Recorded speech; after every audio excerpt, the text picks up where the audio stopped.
Okay, how to count. Now, there are different ways to count, and you have been taught to count in denary decimal. That's base 10, we refer to that. What base 10 means is there are 10 different symbols that we use. We start with 0, 1, 2, 3, 4, 5, 6, 7, 8, and 9. So there's 10, the key word is unique symbols. In primary school, you were taught to count your fingers. And unfortunately, people have confused counting your fingers with counting.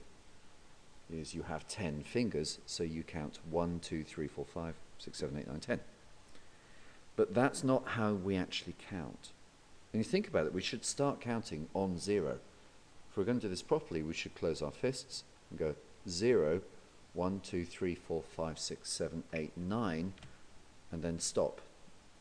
Because 10 is actually two symbols put together. It's a 1 and a 0. The big thing is counting is about patterns. What you're doing is you are going through a unique combination of symbols. When you get to the end, you've got to the end of that pattern. So there's a big misconception that we actually count from 1 to 10. We don't. It's even gone through to things like the abacus. I was in a famous furniture store that sells cheap products, and I counted the beads on the abacus and realized, hang on, there's 10 beads on this abacus. But it should actually be 9. You slide them all to the left for 0, and as you slide them over, when you get to 9, you then slide them all back to 0 and go down to the row below and start moving a 1 across for 10. So it's so indoctrinated into our idea that we count from 1 to 10 that we find it difficult not to. But actually, we shouldn't. We should count from 0 to 9. Go through the unique symbols, and then we start repeating the pattern. So if you look here, I get to 9. I have now run out of unique combinations. Didn't take long because there's only one symbol shown at a time. So when we run out, what do? We repeat the pattern of 0 to 9, and we add a second symbol.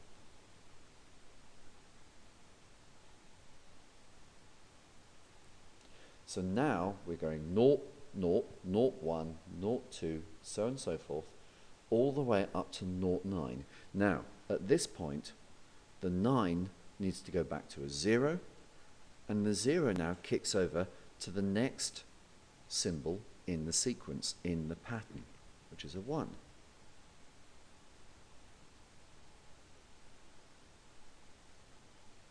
Get to 19.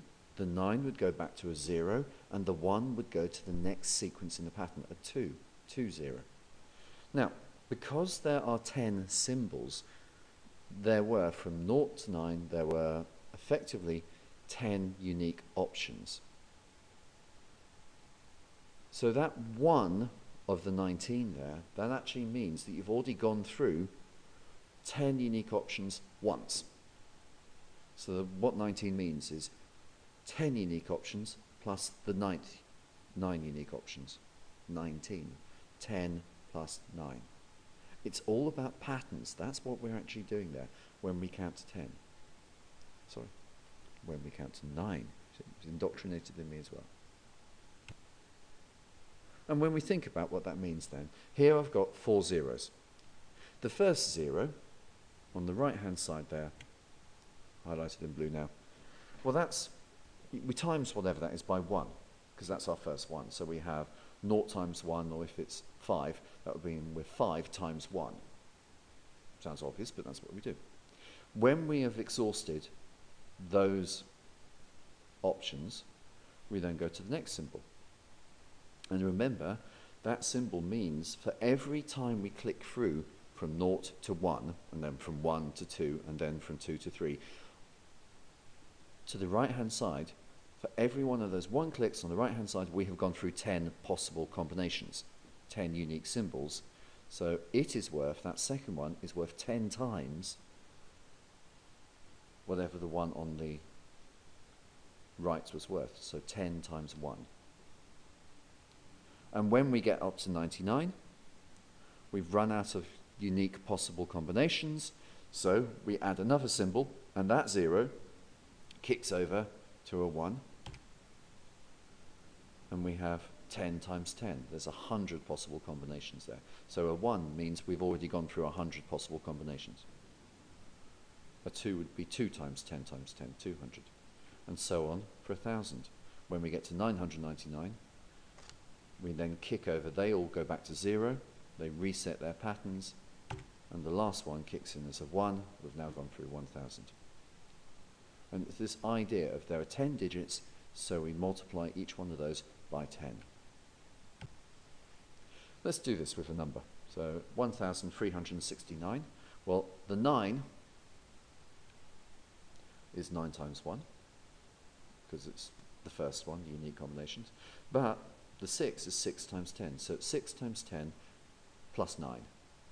And the 3 is 3 times 10 times 10, because it's effectively 300. So it's 10 times the combinations before, which in itself was 10 times the combinations before.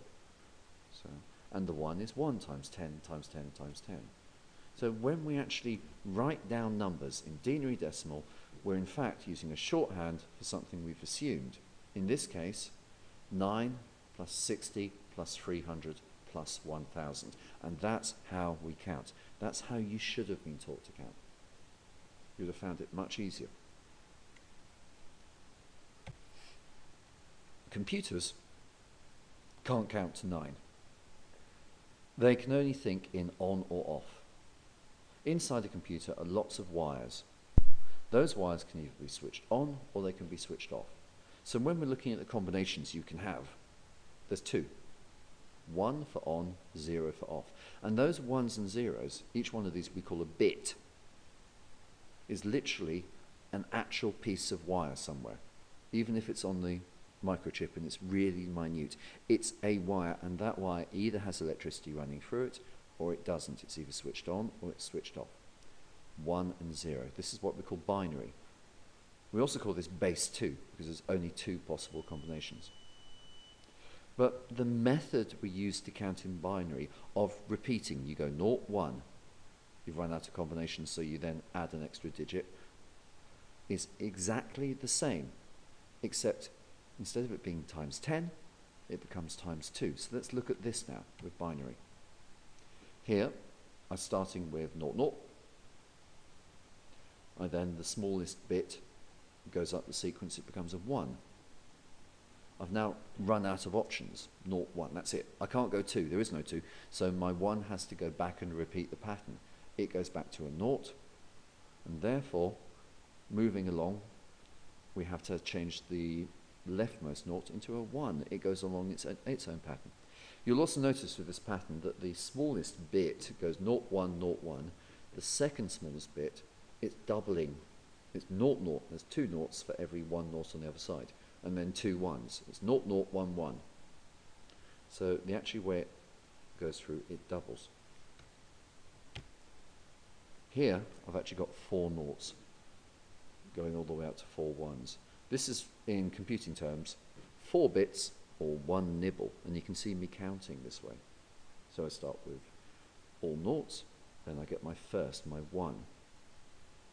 I then have run out of combinations, so the 1 resets to a 0, and the next one along becomes a 1. So we get 0, 0, 1, 0. Well, after 0, on the rightmost, that smallest digit, I've got a space now. So 0 can become 1, so I get 0, 0, 1, 1. We're now at the bottom of the first column. Well, it's like having 99. After you have 99, the next step is that 9's reset to 0, and the next one becomes a 1, and you get 100. Well, here, it's not 9's, we don't have those. 1, so 1, 1, those 2 1s both reset to 0, and the next one along becomes a 1. So if you look at the top of the second column, you'll see both of those 1s have reset to 0, and the next 0 along has become a 1. And the pattern keeps repeating that way. And again, if you go through all 4 patterns, you'll see that the smallest bit, as it counts, goes 0, 1, 0, 1, 0, 1, 0, 1. The second smallest bit goes 0, 0, 1, 1, 0, 0, 1, 1. It doubles. The next smallest bit, that's the third one, so or second from the left. So that has 4 noughts and then 4 ones, and then 4 noughts and then 4 ones.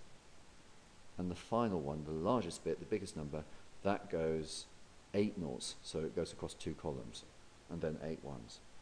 And this is how we count in binary. Let's do the maths on this then. So the smallest 0 is just times 1, it's itself. The second smallest 0, well, there's 2 possible combinations, so for every one of those it's times 2. The next one there is worth 2 times 2, and the next one's worth 2 times 2 times 2. And on the right hand side you can see that that means that they're worth 2, they're worth 4, they're worth 8. So each of those digits, as we get bigger, is worth twice the amount that the one before was, rather than 10 times the amount as you're used to. Throw in a bit of mathematics to actually work this out, and we can see that the smallest one there is 1 times 1. The next one is 1 times 2. It's worth twice the one before it. The next one is 0 times 4. Well, it's a 0, so okay, it's going to end up as 0. But if it were to be a 1, that would have been a 1 times 4. Now, that one in blue there you can see is 0 times 4, because that digit is worth 4. And the last digit, the biggest digit, was doubled again, so that's worth 8, so it's 1 times 8. So when we work out what that binary actually means, so you can see on the lines there, 1, 0, 1, 1 is equal to 1 plus 1 times 2 plus 0 times 4 plus 1 times 8, which is 1, 2, 0 and 8 added together, which gives you 11 in base 10. I'll do it a slightly different way. Let's remember, here I've got 5 columns. Each column is a bit, and each column is worth, as it goes across, twice the amount, the one beside it. So the smallest column is just worth 1, the next smallest column is worth 2, the next smallest column is worth 4, then 8 and 16. Let's give it a binary number now. So in the grey is our actual binary number. And we start with the smallest one. That's 1 times 1. The next one is 1 times 2. The middle column, well, that's a 0, so that's 0 times 4. The next one, 1 times 8, and the next one is 1 times 16. So all of those ones, they don't represent ones, they represent the number above, hence 1 times 16. That last one we've got on the left side there is actually worth 16. If we work that out, we get 16 plus 8 plus 0 plus 2 plus 1, which gives us 27. So that number you can see in binary, in the grey, in denary is actually worth 27. Okay. Hopefully you've understood this. There's a quick quiz.